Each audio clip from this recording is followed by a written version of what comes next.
So take it away, Cleve. Yeah. Okay. All right. So, scientific clues that we are living in the Matrix. That's my little plug for my favorite movie of all time. A self-organizing program, as opposed to a program that was programmed by some programmers. So reality might be pixelated at the level of space and time itself. Heisenberg believed that as a particle moved a very small distance between points A and B, that it teleports or jumps without covering the space in between. But Schrödinger believed that in most cases, the particle moved classically, smoothly from point A to B, traversing an infinite number of points in between. Heisenberg was furious about this because he's the one who started this. It was Schrödinger who came in after him, and Heisenberg was planning to create a whole revolution in thinking, a new paradigm that once and for all leaves the ancient notion of smooth space-time and moves us into the digital age. Which was ironic because there wasn't a digital age at that time. This was 100 years ago. So he was ahead of his time. So he insisted that the evidence which he's developed clearly pointed to the fact that there were only jumps, that's it, and that we need to boldly move away from the ancient notion of smooth motion. Schrödinger did not argue that there was evidence for smooth motion. He admitted that there is no evidence for smooth motion. But he said it sounds unrealistic. Can you blame him? If you don't see the Matrix and you don't have an iPhone and you lived 100 years ago and there's literally horses and carriages outside of your office, it would sound crazy. What do you mean a digital pixelated reality? What does pixelated even mean? Nobody had a monitor back then. So what Schrödinger said was, if we are still going to put up with these damned quantum jumps, I am sorry that I ever had anything to do with quantum theory. And in fact, the vast majority of the titans of the scientific community of this turn of the century era agreed with Schrödinger that, evidence or not, it is far too radical and aggressive to imagine that reality is pixelated in the way that Heisenberg was arguing for. What happened is Schrödinger's view prevailed. Ironically, Heisenberg's view was more logical, and Schrödinger added ad hoc this idea that there's smooth motion. So all the evidence showed that a particle is here and then it is here. And so Heisenberg said, let's deal with that, the data that we know. And it's a new paradigm. And then Schrödinger said, come on, that's just not even realistic. What is it? That's magic. And so we should imagine that even though we have no evidence of it, the particle is smoothly traversing. And so because of these old guys deciding this, I mean, they were old at the time. So they were in an old era, and they were old at the time. So today, 100 years later, we have the majority of scientists still believing, confusingly, in a reality where somehow pixelated jumps of an electron between two atomic orbits can exist. They admit to that. But yet, in other situations, an electron just smoothly moves in the old classical way, again, traversing a literal infinity of points between.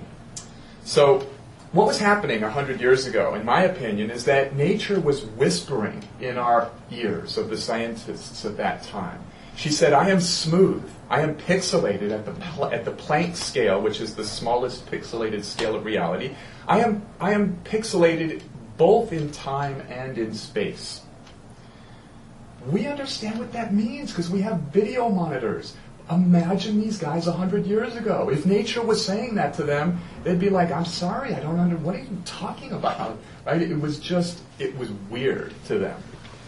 It's weird to us, but it was way more weird to them. So that was a hard pill for us to swallow at that time, right, as a species. So we invented this ad hoc compromise, which was to artificially assume smooth motion regardless of the evidence.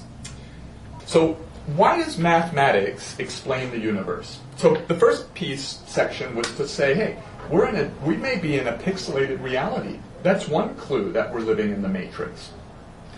Another clue that we're living in the Matrix is the fact that mathematics, as noted by so many scientists, it's just unreasonably beautiful.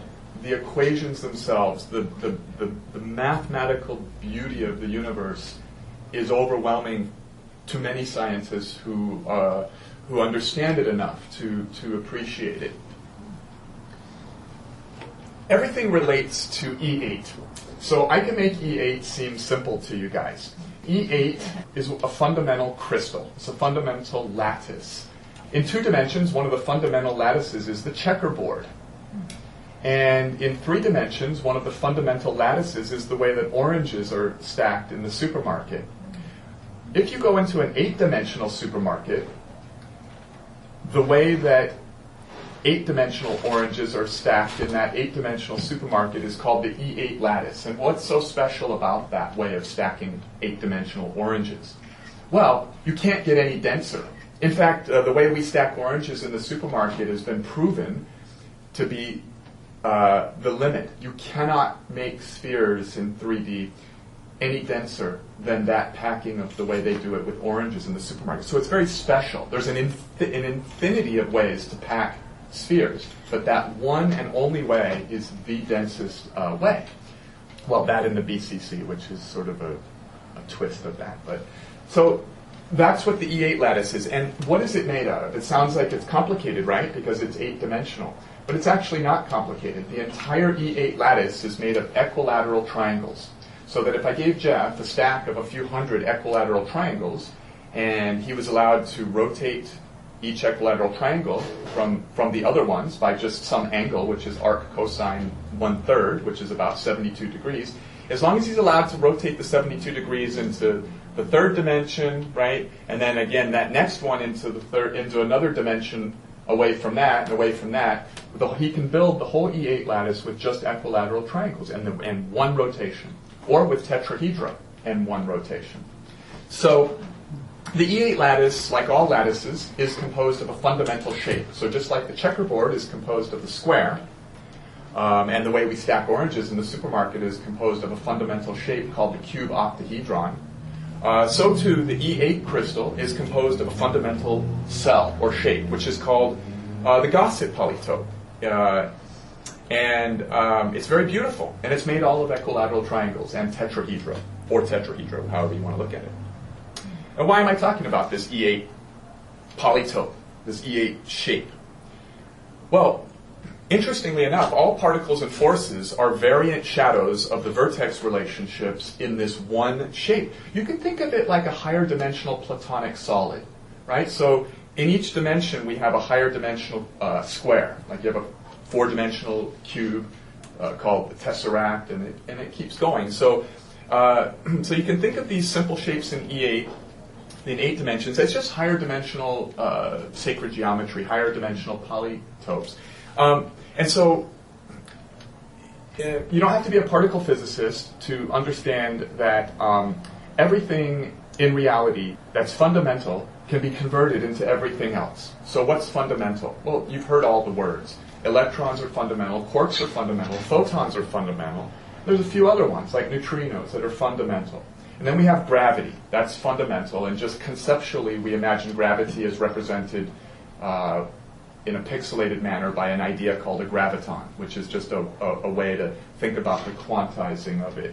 Well, all these fundamental things, if we were to write them out on the floor, we would see, gosh, so all of the complexity of reality is only made of a few things. And what can we say about these few things? So to me, the most fascinating thing that we can say about them is they are all convertible into all the others. It's called a gauge symmetry transformation. It's kind of like, in fact, it's not kind of like, it's mathematically exactly like this. My hand is not going to change because I'm making it rigid. But this shadow on the wall here is not my hand. Mathematically and in every other way, it's a different object than my hand. But it's deeply related to my hand. My hand lives in 3D, and this shadow on the wall lives in 2D. And there's another shadow, this one. Okay? This one is also deeply related to my hand. And because both of the two shadows are related to my hand, they can be converted into one another by a simple rotation, a specific rotation. And so these particles and forces, like photons and electrons, they get converted into one another by particle physicists mathematically with something called a gauge symmetry transformation, which honestly is not that much different than the rotation that you translate to get this shadow into this shadow. So you can call my hand the invariant object because it doesn't change. And you can call the shadows the variant objects. So everything that we know of in reality, which is this small list of a few things, which includes gravity, are variant shadows. They get transformed into the others. If you realize that, it should make you sort of think, well, holy crap, what is the invariant thing? Right? Because we're told that those are fundamental particles, but they're fundamental for a reason, not because they can't be converted into another one. They're fundamental because we believe that you can't break them apart and get another particle that builds them. But they're not fundamental in terms of being the invariant thing. So this is not my theory or my idea. This has been known since the 1970s that the E8 polytope is the only invariant object that unifies everything that we have in our reality. That is, the fundamental things. Because we can know how the mating behavior of dogs and notions of complex societal behaviors all come from these ultra-simple things. But the ultra-simple things are all mapped to the vertexes of this E8 polytope. To me, that's the most exciting fact that the general public doesn't know, but which is not disagreed on among scientists. It has been known since the 1970s. The original string theory in the 1970s used 2 copies of E8 because it's the only object that unifies all the fundamental particles and forces, including gravity. So the pigeons are just meant to say that if all those pigeons are the same pigeon, there's several different shadows, and the shadows are the invariant particles, of the variance particles, and the bird, or the one bird, is the invariant E8 polytope. Okay, so why is this idea of smoothness so hard to shake? I'm just going to give my humble opinion. I think it's common sense, because ever since I was a little kid, playing with my mobile, that's me. No, that's not me. I just got the idea that there's things suspended in nothingness. Of course, the air seemed to me like nothingness. So to my little young common sense, it was like, I got it. There's a bunch of things like mommy and bottles and the things in my mobile, and then between them, there's just pure nothingness. It's really smooth. I get it. So besides common sense, there's some ancient creation myths where an old dude from outside the system, or one of the Greek pantheon gods, or somebody from outside the system, decides to bestow creation upon some void of nothingness and make some stuff, like the Greeks' indivisible atoms. Okay, the Greeks believed that those atoms were made by someone and that they were separate, as though the completely separate universes. The dude who makes stuff, and then the lucky people that are the objects within that stuff that gets made. A deep separateness. So before the guy makes the stuff, what was there in this myth? Pure nothingness. Smooth, homogeneous nothingness. And then there's stuff, the somethingness. So it's not only common sense, but it comes deeply from our language, our cultures, all the way back to the ancients. I mean, even now, today, to modern Christians who would believe that there was a nothingness and then a God created a somethingness. So our group converts the E8 lattice into a logical three-dimensional representation. And so we can call this three-dimensional point space the possibility point space. So it's not physical yet. It's this mathematical grid at Planck scale that has an aperiodic structure. That is, it's not periodic like a checkerboard. It's aperiodic, otherwise generally known as quasi-crystalline. And and the fundamental lengths in this structure that's derived from E8 are 1 and the golden ratio.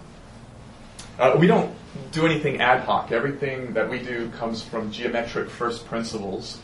And when you project E8, you just get these golden ratio structures. It's just what happens when you project it along one of its fundamental axes of symmetry. So remarkably, there's images like this that are out there to be researched. The relationship between the Earth and the Moon is defined by 1 and the golden ratio. That is, the distance from the center of the Earth to the perimeter of the Earth, plus the distance of the perimeter of the Moon to the center of the Moon, forms part of a triangle, and then again the same distance, the distance from the center to the perimeter. I'm talking about the core of the Earth, the gravitational center of the Earth, to the perimeter. Then that's the other length in the triangle. And then drawing this line up back to the centroid of the Moon, you get this triangle. And you might say, well, I've never heard of that. That sounds like it's the news of the century. Does everybody know that? Is that controversial? In fact, no, it's not controversial. You can go to Wikipedia tonight, get the numbers yourself, and you'll see that it forms this to 99.975% accuracy, virtually 100%. And this is not an anomaly. There's over 30 such unbelievable and frankly incontrovertible. They're just because they're just data points. They're empirical data points. There's about 30 or so of these ridiculously unlikely coincidences in our solar system relating to the golden ratio that have been published by other scientists. But the problem is Einstein's theory of gravity doesn't predict this, which in another way of saying it is it doesn't allow this. So you'd have to say that all these 30 things are just mere coincidence because Einstein's gravity theory doesn't allow it. Einstein's gravity theory supposes ancient smoothness. It does not predict any substructure to space-time like we do, and other groups do as well. There's a lot of university groups working on theories of gravity that are more modern than Einstein's that suppose substructure at the Planck scale. So what we do then is we do binary selections of points to be on or off in this possibility point space. So it's a binary language that's defined by quasi-crystalline rules, which are geometric first principles rules. And so different configurations on that possibility space give you quasi-crystal patterns that look like this. So picture each of these tetrahedra as a three-dimensional pixel of reality at the Planck scale, which would be about your height divided by 10, divided by 10, divided by 10, 34 times.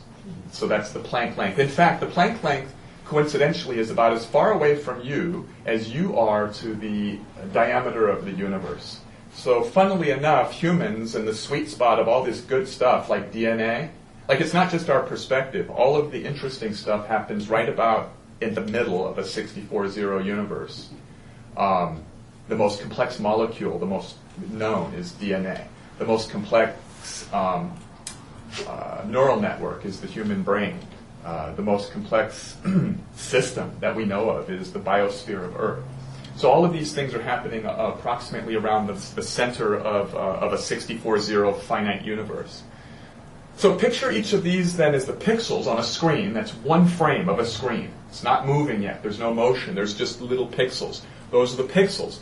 Then consider that I make another binary selection on the possibility point space, and I create another set of pixels that's different, but that follows the rules, and I call that frame 2.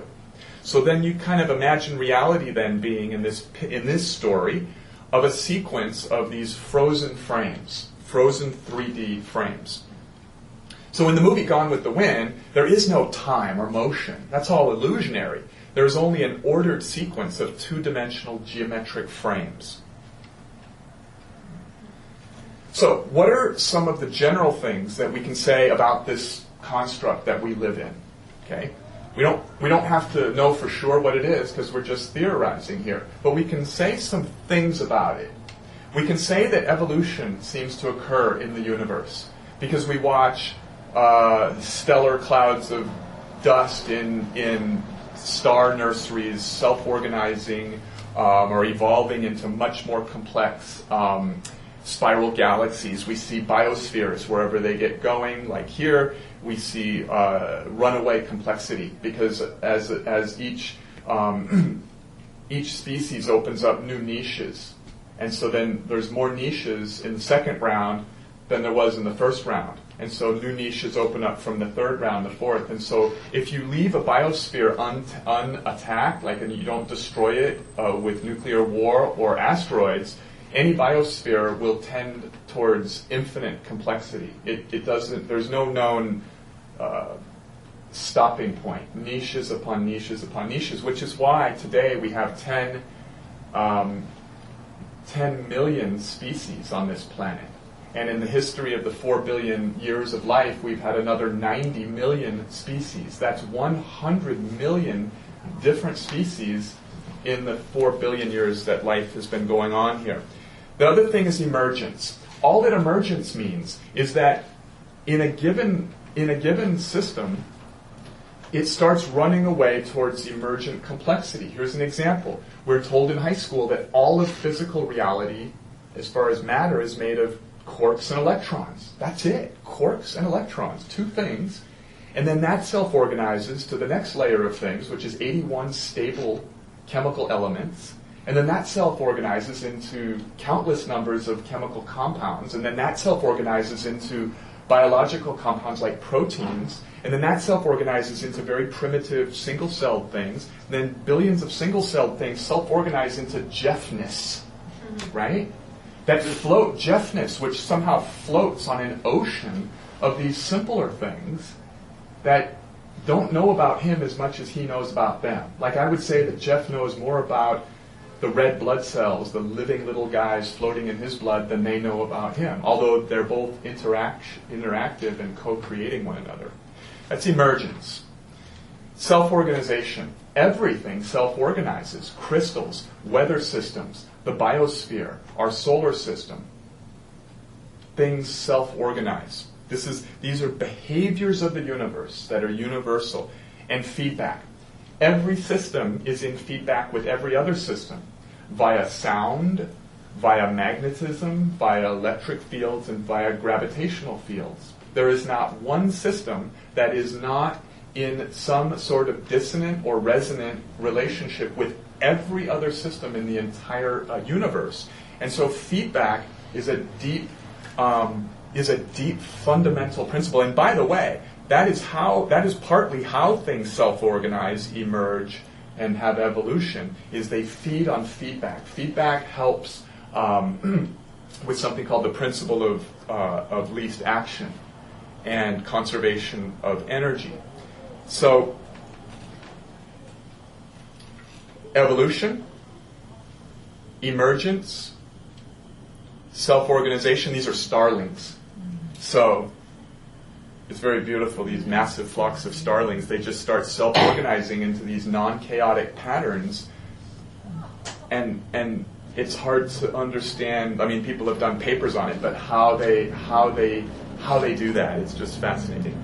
And feedback loops. So I got a new agey picture here to represent feedback loops where everything is in some sort of feedback loop with everything else. But what else can we say about reality besides those four things? Well, we can say that consciousness is part of reality. And we can say that it emerges, right? I mean, there's no materialist scientist who denies that he's conscious. Actually, there are. Me and Jeff know that there are some, but it's a small minority of hardcore materialist scientists who would actually go so far as to say that they are not conscious, that they are like a robot or a zombie. And so even they would admit, fine, consciousness somehow is part of the stuff of reality. It's part of what physics does by the processes of emergence, self-organization, feedback loops, and evolution. But what defines consciousness? That's a big slippery slope. What is it, though? So these are my twin poodles. I just took the picture this afternoon. That's Ted and Red. And Ted and Red happen to rank number 1 or number 2 on the most, there's like a bunch of kennel associations in this country and in Europe. And they rank dogs according to intelligence. And how they measure the intelligence, I'm not quite sure. But they rank them. And these poodles, either on various lists, always rank at either number 1 or number 2. Standard poodles, not the toy poodles. These big ones are smart. I mean, these guys make eye contact with me, and they're just like, dude, what do you need? I'm here for you. But are they conscious, though? Because they're super intelligent, they rank number 1 or 2, so are they conscious? they kind of seem that way. They got something going on in there when I look in their eyes. And they have a lot of emotions, these two dogs. So this is Susie. She's also my dog. Unfortunately, she ranks number 87 on the dog intelligent list. It would be okay if there were 500 dogs on these lists, but there are only 100 dogs on these lists. So Susie made she made the list, But we bred the intelligence out of her to turn her into a purse dog. Not me and my family. We bought her that way, but the breeders did that. But we love her anyway. So, and by the way, I'm really glad she's not here tonight because I just really talked bad about her. She would be pissed. But I must be honest, she doesn't seem to me as conscious as Red and Ted. So I'm willing to admit that they kind of seem conscious. Like, I don't think they're as conscious as me because I know I'm smarter than them, and I think smartness has something to do with consciousness. And so I think they're more conscious than Susie. But what about a mouse? Because scientists tell us Susie is smarter than a mouse.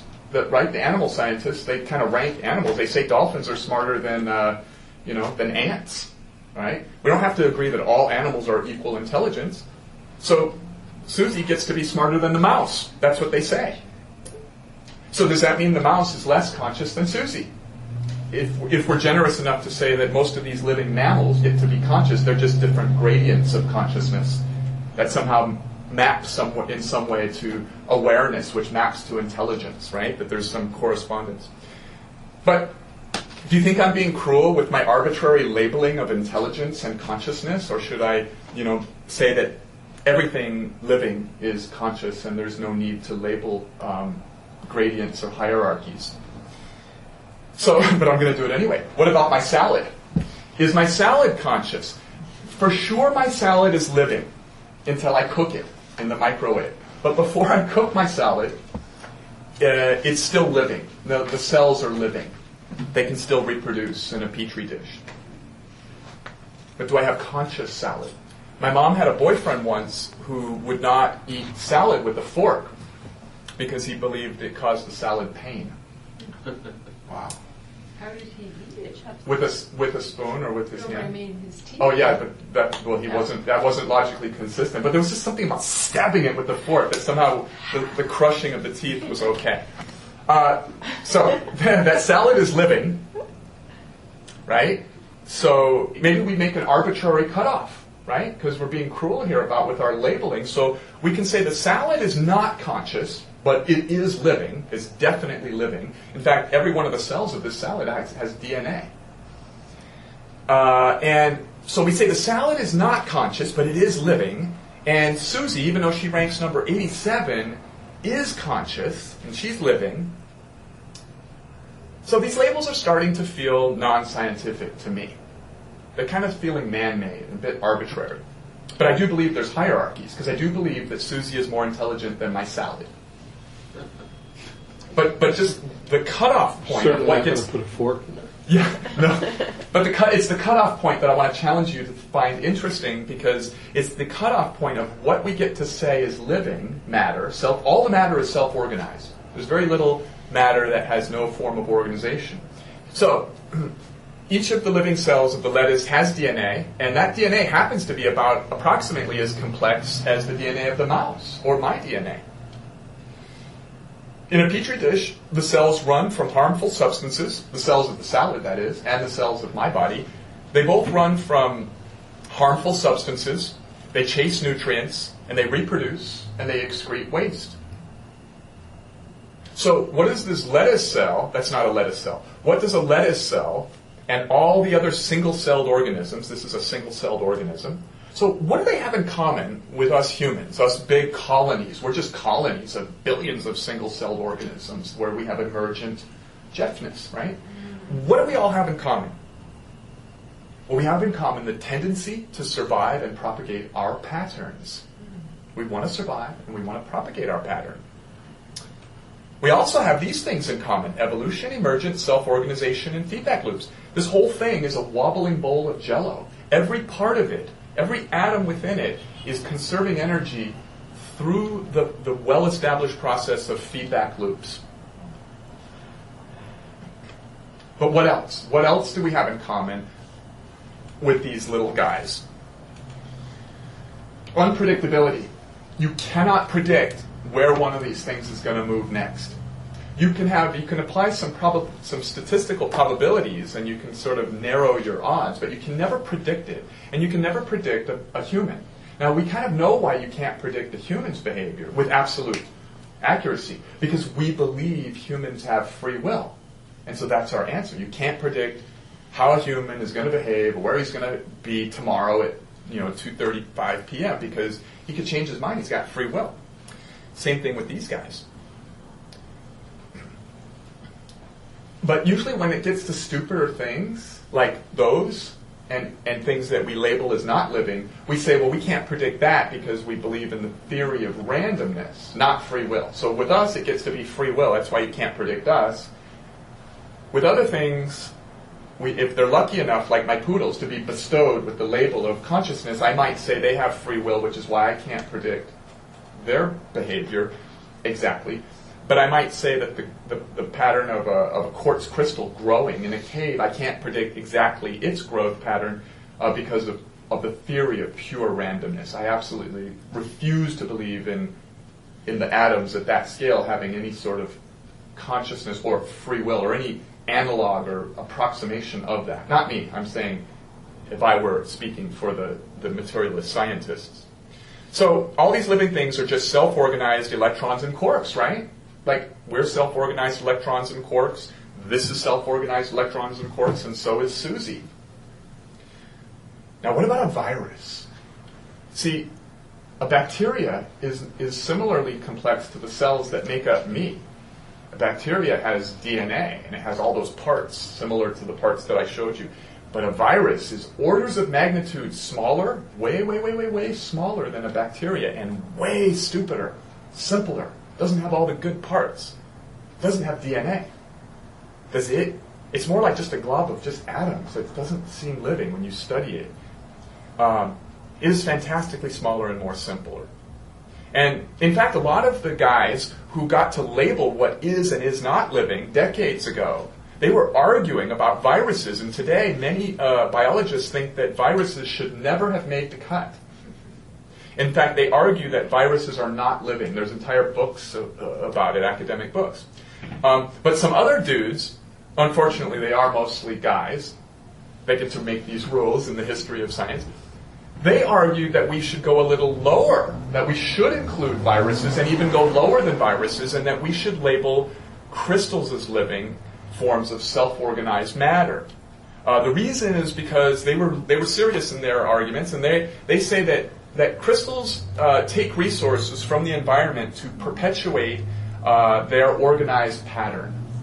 And that DNA should not be this arbitrary distinguisher between whether something is living, organized, self-organized matter or not. So I can see both points of view, okay?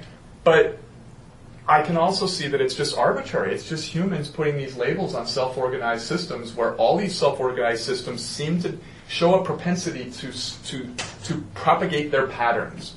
In fact, these patterns will keep propagating. If you don't mess with them, these crystals, some of them will just keep growing and growing and growing. I mean, they'll get even bigger than this.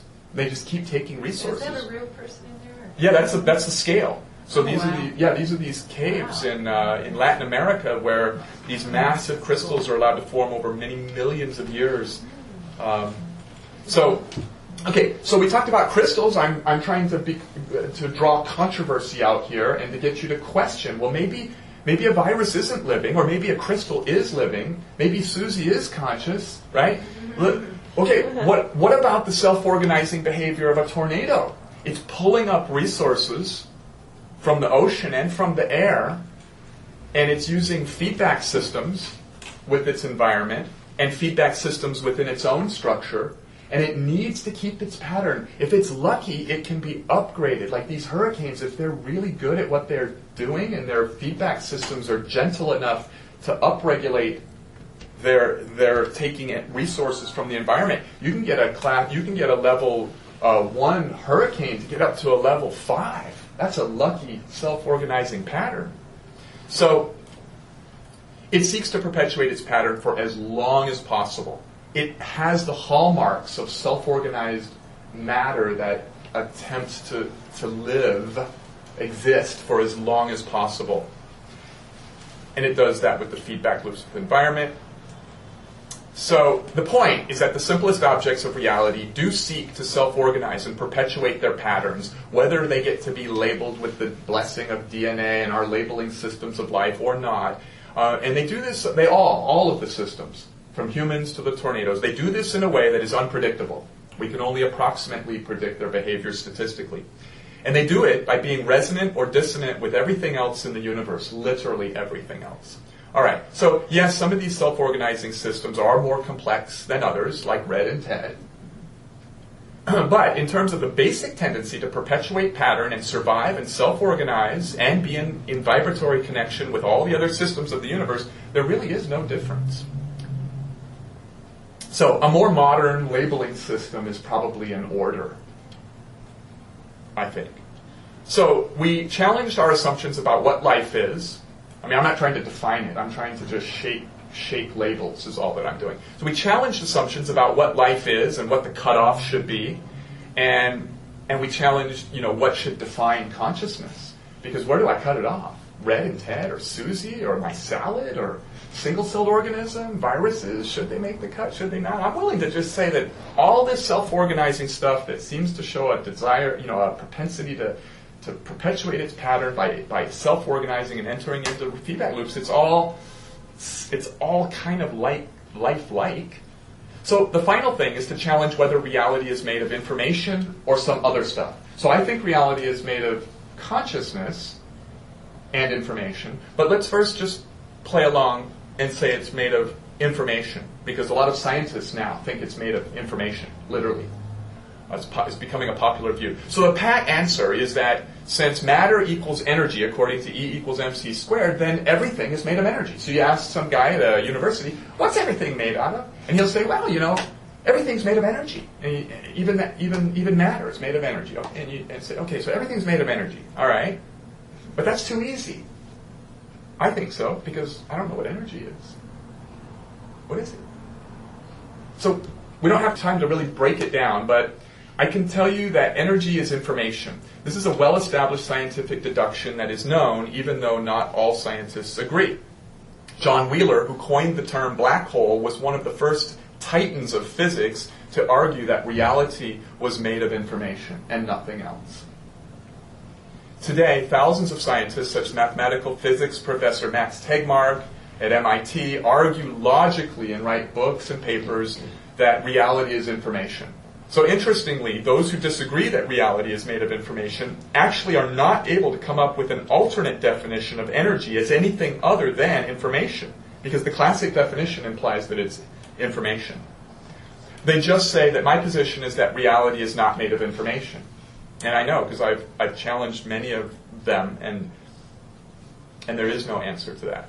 So the scientists, realizing, though, that reality is information, are able to define what information is. I'm going to try to define it, and it's not a big mystery what information is. Information happens to be meaning conveyed by symbolism, symbolic languages. That's a known definition of information. So then what is a symbol? Well, a symbol is something which represents itself or something else. For example, an equilateral triangle can represent itself. I can use this as a symbol to represent the equilateral triangle, or it could represent something else, like the delta symbol for change. So then what's language, right? Because we're saying information is just meaning conveyed by symbolism through language. Then what is language? So all quasicrystals, including our E8-derived quasicrystal, are languages. So what is a language? And by the way, geometric languages are good at expressing geometric meaning. So from the waveform of a photon to planets to poodles, everything in reality is composed of something geometric. Even something as emergent and abstract as love can be traced back to its geometric building blocks. So what is going on here? If reality is geometric language, and if this language is just information, then where does all this information come from? So information can only come from mind. This is not a New Age notion. Information is the product of measurements. And it requires an entity to choose to do the measurement. And information is meaning. It is meaning conveyed by symbolism and generated by measurement. So meaning is subjective, right? All meaning is always subjective, and therefore it requires an interpreter to ascribe meaning to it. So the very textbook definition of information cannot be ever disassociated from choosers of measurement and users of the language that expresses the information and the subjective meaning of the information. Again, this is not novel. This is standard stuff of what information is. Okay, so but how? How does all this stuff in the universe, how does all this information come to be? So how can an information-only universe exist without the universe itself being a mind-like substrate? So most of you here obviously would be content to agree with me that there is a universal mind of some form, of some type, even if we don't understand it. But the fun question, though, to me, is always the questions of the 8-year-old child. Why? Where? How? You just never stop until you're satisfied. So where did this universal consciousness come from? So we discussed how consciousness is known by materialist scientists to be real and to exist in the universe, since they think they are conscious. And it is known that when an organism has no limit on its resources, that it will continue doubling. For example, a few million bacteria on the surface of this apple are not very influential to the apple's destiny. There are too few of them, just a couple million, because the real things that are influencing the apple's destiny are, the intermolecular forces and gravity and a whole lot of other things, the tensile strength, the bacteria are nothing. They're inconsequential. But after just a few rounds of doubling, the bacteria actually switch roles to become the overwhelming, defining force that determines the very destiny of the apple, returning all of its elements back to the biosphere.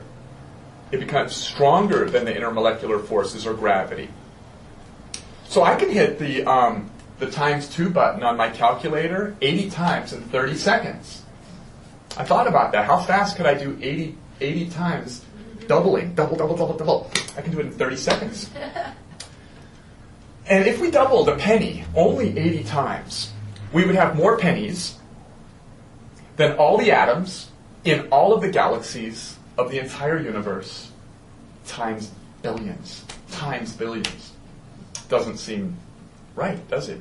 And that's because there's nothing in your world that's trained in the hardwiring of your mind to think of doubling algorithms.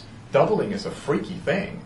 And there's nothing that you see that ever really does that. It happens with bacteria at a very small scale, but what happens is they rapidly, after only a few doubling cycles, they use up their resources, and then they stop doubling. So it's very rare that we get to see a doubling algorithm come remotely close to the 80 times. And in our macro scale, things accelerate in linear ways. Cars accelerate linear. The lions on the African savanna would accelerate and chase us in linear ways. Things get faster, but linear. Doubling is a weird thing. So, if human consciousness could escape the limitations of Earth and just keep doubling, right? We can't do that here. We can't keep doubling. But if we could escape the limitations of Earth, we would be able to double. Within a shockingly small number of doublings, there would be more conscious entities in the universe than all of the planets times some huge number with dozens of zeros.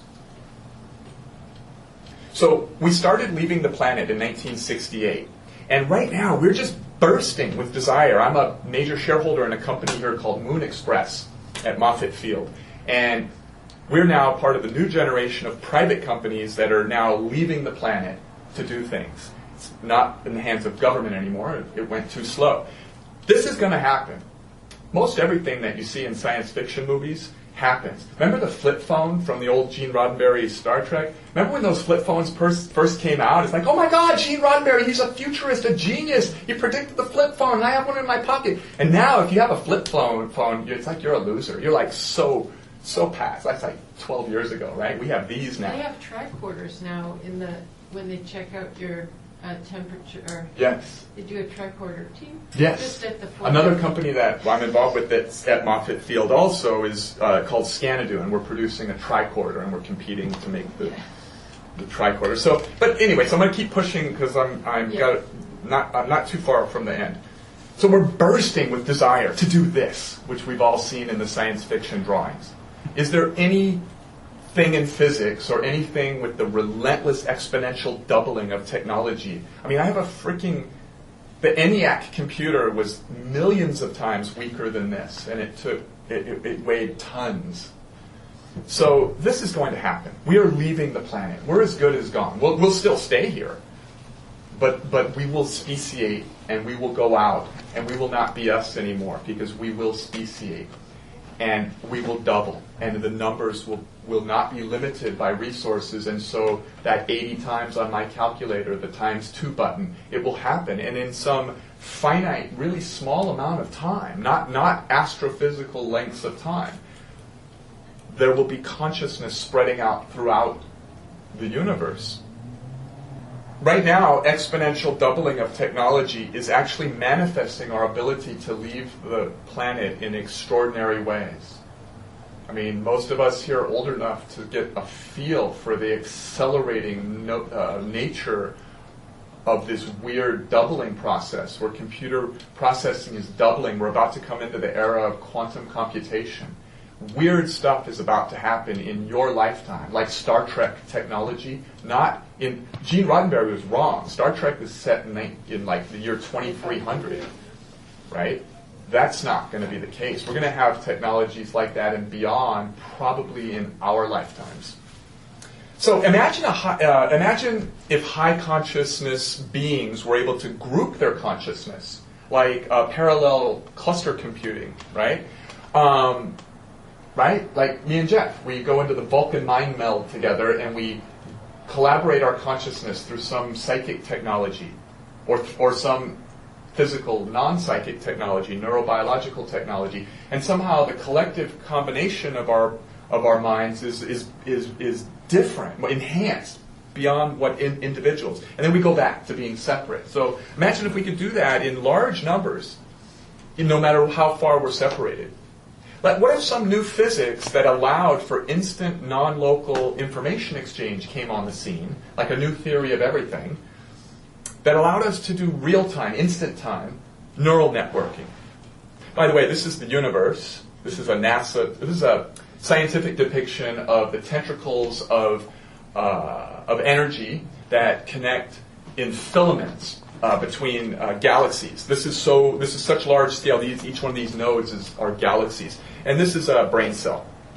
So the universe has the topology of a neural network. So that sort of neural network is generally called what I just described. If humans go out and we're like all over the universe, and then we develop some new technology that allows us to connect instantly, then what we are technically is called a neural network. That's just any network of things, objects, which have high connectivity between them and exchange information, and also create new information as products of the exchange combinations. Simple. Many things are neural networks. So the universe as a whole is an exchange network because everything is connected by gravity and electromagnetism. Nothing whatsoever is isolated. And popular astrophysical models of the early universe say that shortly after the Big Bang, the universe was a hot soup of particles called a Bose-Einstein condensate. Now, this is actually the most popular view, that there was a phase which was a Bose-Einstein condensate. And so when two or more particles are in a Bose-Einstein condensate, you can then, after that, separate them, and they can remain quantum entangled. So this was a prediction of quantum mechanics decades ago, and only very recently did we have the technology to experimentally confirm it, and it was gloriously confirmed. It's just weird. It's like basically, it means like if you have if you have one particle that used to be in a Bose-Einstein condensate, and then the other particles that it was with, if you have two of them, let's say, and you separate them, like one on Alpha Centauri, 4 light years away, or one in another, literally another time, right, another region of space-time, and then you flip this particle, it will instantly flip the particle. Not at the speed of light, not faster than the speed of light, at no speed. It's like if I have a quarter, and I'm looking at the head side, and I grab the little head, and I turn it, or I just turn it. You don't really ask, well, how long did it take for that side to communicate the message to the other side that it was turning? It's sort of like a false question. You say, well, no, you're turning the whole thing, right? Similarly, these particles, even though there's this notion of separation, they're one. They are quantum entangled. So so the particles can be separated, like I said, by light years, and they're connected. Quantum entanglement. So all the particles are likely now to be quantum entangled. The early universe was much smaller. There was this one phase where the mathematics shows us, astrophysicists that is, that they were all in a Bose-Einstein condensate, and then they keep going out and they get separated in space and time, and they go on to form humans and form planets and far-flung galaxies. And they remain entangled in an instantaneous, zero-time neural network. So those are just two logical ways. If you've caught what I've said, I'm trying to say how emergent collective universal consciousness can exist. I am not saying it is like our consciousness. It is not like the old man with the beard. I am saying that the whole universe, if it has the topology of a neural network in instant time, because everything was a Bose-Einstein condensate, there is one plausible, could be wrong, but it's a plausible logical framework to say, well, once you have the topology for a neural network, can emergent pathways of complexity emerge? Because, that's what happens in a brain and other neural networks. We actually make artificial neural networks now. So perhaps, right? We can just say, maybe, right? And and then the other conjecture is, well, wait a minute, if humans do have the ability to double, and if some new physics allows us to sort of teleport to other areas of the universe, then how are we going to populate the universe? In other words, if we don't discover new physics that allows us to go non-locally to another location, then the way that we're going to populate the universe at the very maximum is at the speed of light, ballistically, like a ballistic trajectory going out from Earth in all directions, our descendants, out. But the problem is the universe itself is expanding at the speed of light, and so we would never be able to permeate the entire universe with our consciousness and our descendants' consciousness. But what if we could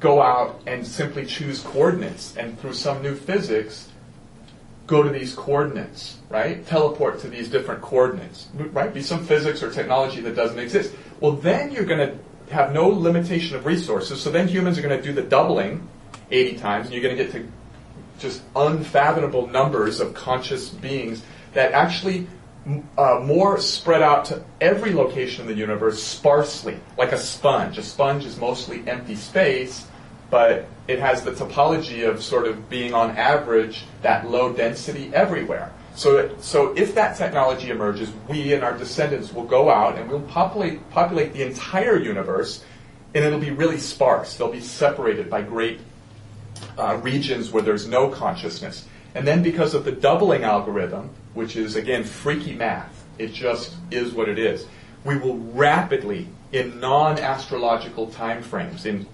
human society time frames, we will fill in the density of the sponge, as though you visualize a sponge of consciousness distribution in the universe, then densifying with exponential doubling until it's completely filled in. And that's why I showed you the analogy of the bacteria on the apple.